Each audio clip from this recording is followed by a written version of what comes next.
This doesn't look crazy, does it? So a few years back, I figured out how to stream from a GoPro 8 to OBS, so I essentially can do this. GoPro. I could get into a car. I could close the door. Truly wireless. That's my streaming rig over there. I can essentially just walk around, continue to work, all seamless, while I'm live streaming from that computer. Canon. Voice controls, so I can just do live switching. This is a real-time preview window of this head rig right now.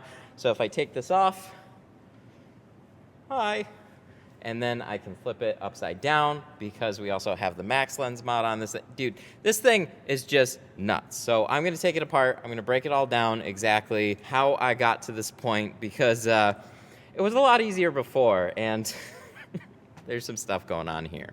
So you can actually stream from a GoPro 7 black all the way through the 10 black directly to YouTube or Twitch. That's nothing new or crazy.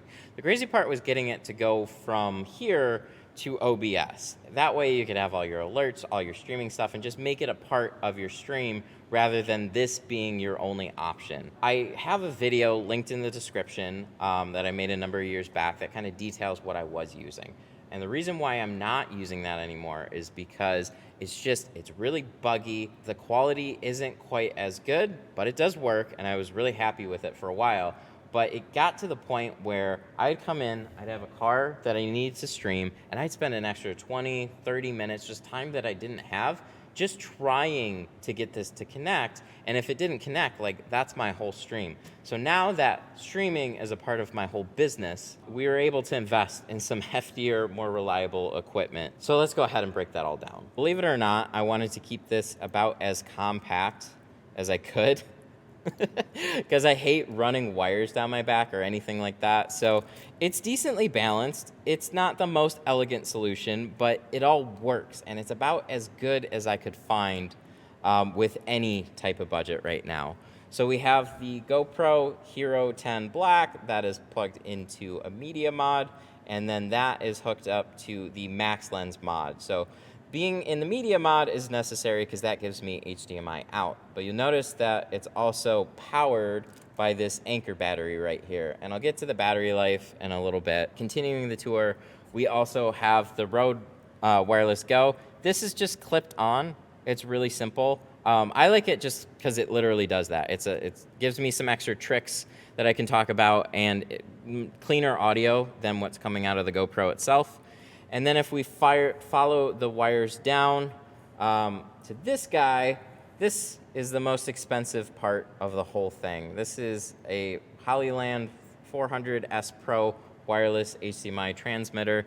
This was about 650 bucks, and it's the secret sauce that allows all this to work. So essentially, it looks complicated, but all we have here is a GoPro with HDMI out going to a wireless HDMI transmitter. So transmitter then goes to a receiver, and then the receiver is then plugged into my computer, and that just, works as another input device, just as if you had your camera plugged directly into your computer anyways. It's a lot going on here, but it's honestly about as small of a setup as I could possibly come up with, and it's been working out really well.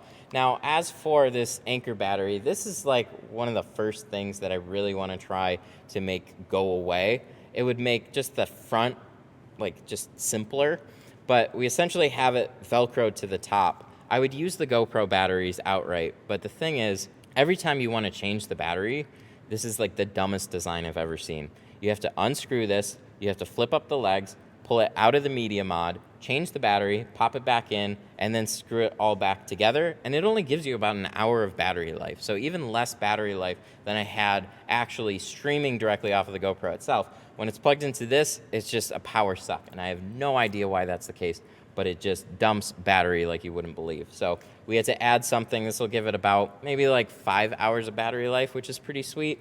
And it's easier to swap. So it's a trade-off, but it makes my life easier, so that's just how it is. And then as far as the battery goes on the back, the Hollyland is powered by a Sony MP battery. So this thing will just plug out or just pop out. This will give me about 3.5 hours. They make these in all sorts of sizes, so you could upgrade them if you want, but then it adds extra weight. So now that you've seen a crazy tour of this, was it worth going to all of this for a bump in quality? Yeah, actually, there was. And there's a handful of other little tricks up its sleeve that I really like.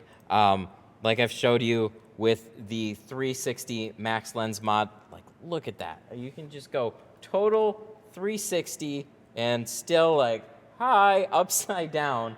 And it just works. It's smooth. It's buttery smooth. It works. And then from there, you have additional controls over your settings. So you could do different frame rates. You could do different aspect ratios. You can tweak color profiles, like whatever settings that the GoPro lets you do.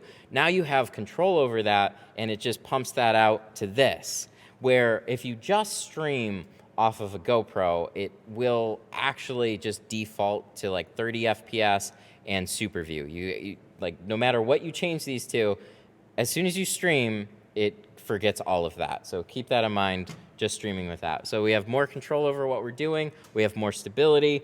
We have smoother video, and all around just a more reliable package here. So I've been super happy with all this. My one request to GoPro is please just give us a way to monitor our video wirelessly from here to the computer, because I can do it off of a phone. I can connect my GoPro to a phone and just like see what I'm looking at, but there's no software anywhere for Windows. So this is kind of where I've come to, but I still always go back to using a GoPro instead of another camera, because there's just nothing that looks quite as good as this without the stability and just this form factor. So all those things together gives me this, which is good enough for me to continue doing this and streaming however I want to stream and just walk away.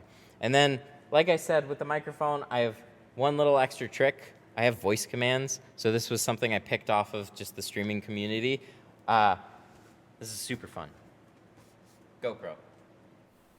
So if I'm busy and my hands are just, I'm working away or blah, blah, blah, blah, blah, and then I need to run back to my computer really quick.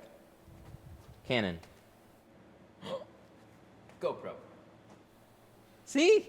Isn't that fun? Like, it's just, this is now a total seamless experience between my computer, sit-down station, and working here. And you can add any number of more cameras, and I'll get into that in the future, because honestly, there's a whole lot of stuff here that you just haven't seen on anybody else's stream. And I promise you, get subscribed, because we're going to be doing some extra videos on some special things that I have that you just haven't seen before.